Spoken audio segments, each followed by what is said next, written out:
ఇది హెక్సిన్ అనే ఒక సాల్వెంట్, పెట్రోకెమికల్ సాల్వెంట్. ఇది వాటర్ లాగే ఉంటుంది, కలర్ ఉండదు. ఇది వాటర్లో కలిపినప్పుడు ఒక లేయర్ పైకి వస్తుంది, ఎందుకంటే వాటర్ డెన్సిటీ కంటే చాలా తక్కువ డెన్సిటీ ఉంటుంది.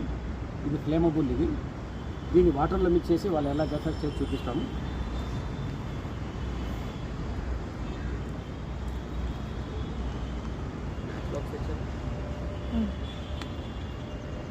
జస్ట్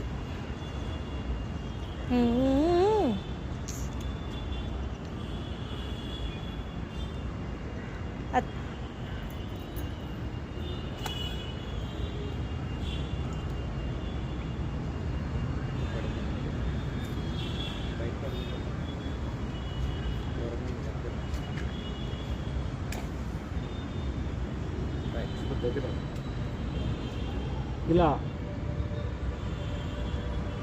వాటర్లోంచి మంటలు, పేడలోంచి మంటలు, కొబ్బరి నీళ్ళలోని మంటలు పుట్టిస్తాము మహిమ అని కొందరు ప్రజలు తప్పులో పట్టిస్తారు. మహిమ అని చెప్తారు, కొందరు మాయ అని చెప్తారు.